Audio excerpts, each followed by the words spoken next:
Donc la prise de parole de M. Alpha Bakar Barry, ministre de l'enseignement technique, de la formation professionnelle et de l'emploi.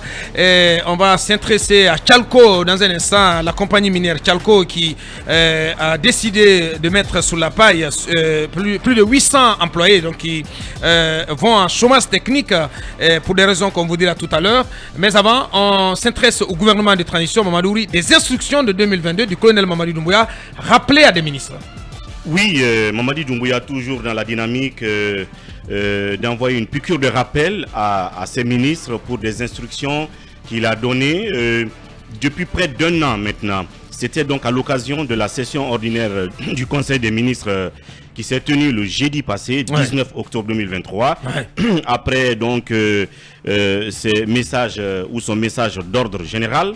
Selon ce qu'on peut lire dans le compte rendu donc, de ce Conseil des ministres, le président de la transition, même s'ils ont écrit ici président de la République, a apporté principalement son message sur le suivi de l'exécution des instructions données en décembre 2022.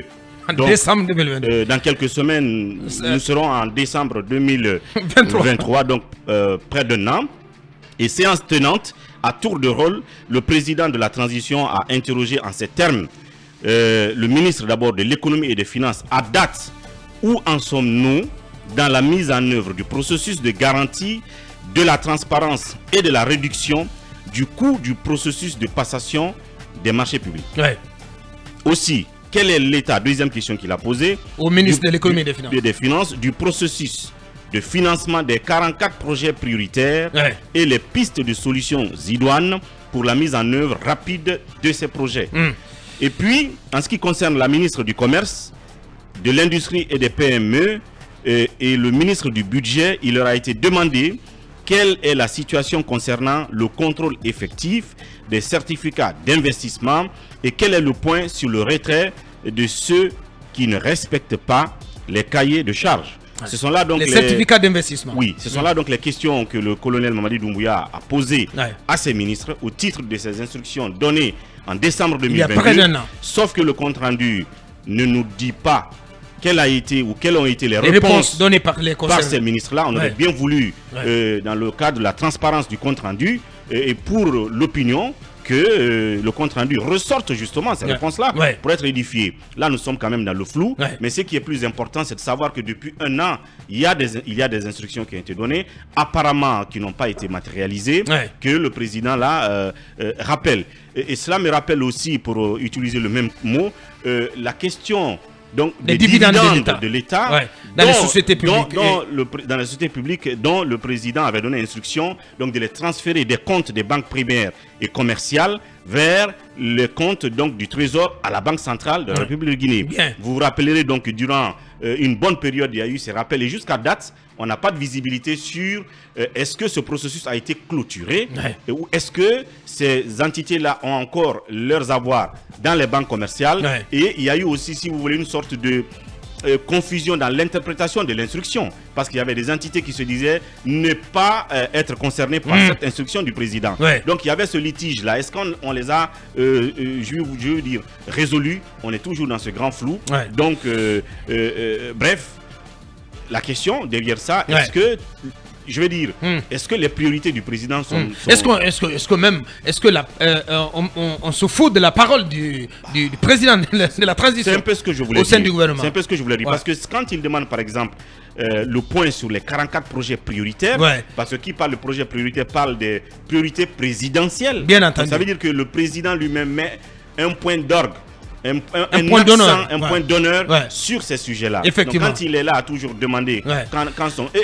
Mamadouri, d'ailleurs, quand le président pose la question sur la mobilisation du financement de ces 44 projets prioritaires, moi j'ai envie de savoir, justement, alors, ces projets prioritaires, ces 44 projets prioritaires, ont-ils ou ne sont-ils pas dans le grand panier des projets qui seront financés sur la base de l'emprunt contracté auprès des banques?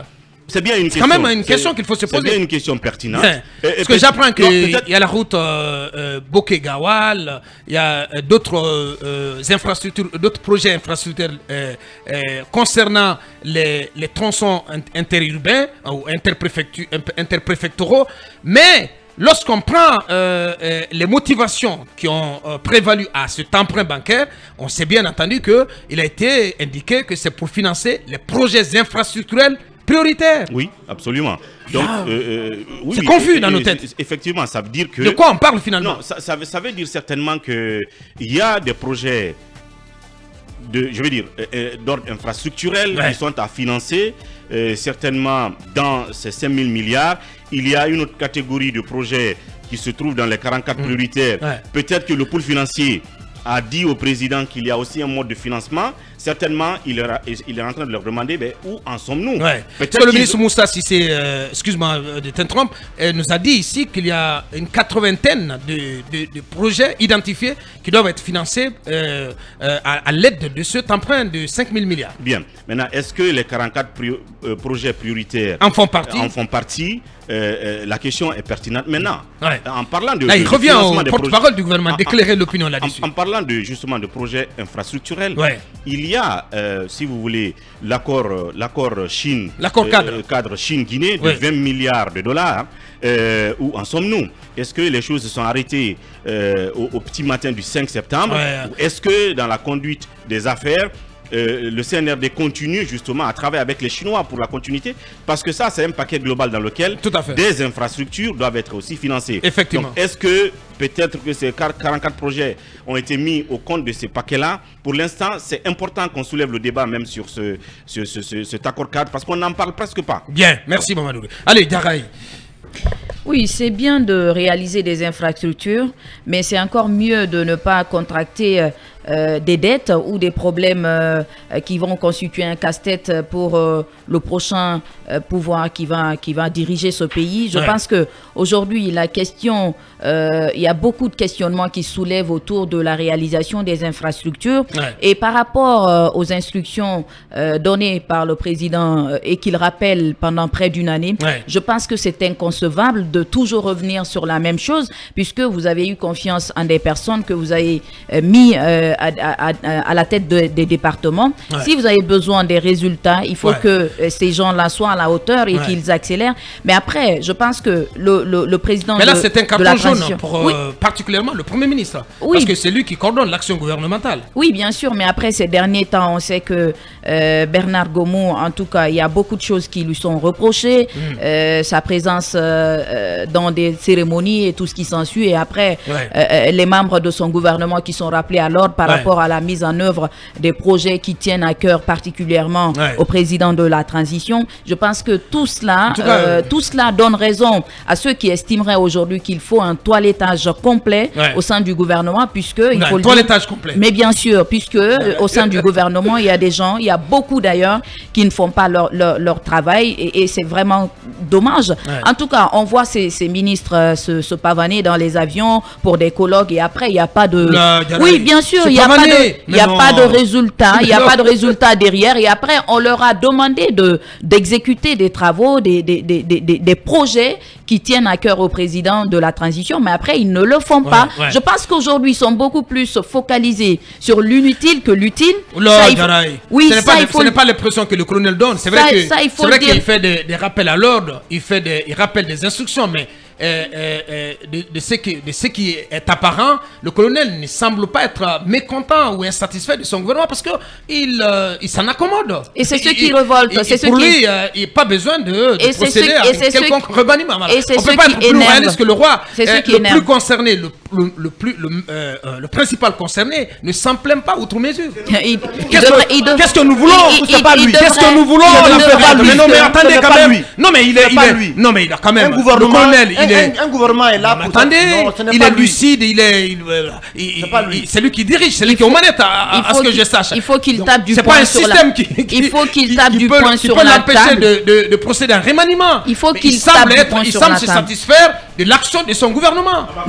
Non, nonobstant c'est mise à ces admonestations qu'il envoie de part et d'autre. Après tout ce qui se passe sur le terrain, ce n'est pas du tout reluisant. Je pense qu'aujourd'hui, il faut taper du poing sur la table. Vous ne pouvez pas continuer. On en a parlé, c'est pas la première fois qu'on parle de cela. Tous les jours, quand c'est les conseils des ministres, on est en train de rappeler la même chose qu'on leur a demandé de faire. Je pense qu'à un certain moment donné, il faut pas, en tout cas, berner ce peuple. Il faut, oui, bien sûr, il faut pas berner ce peuple.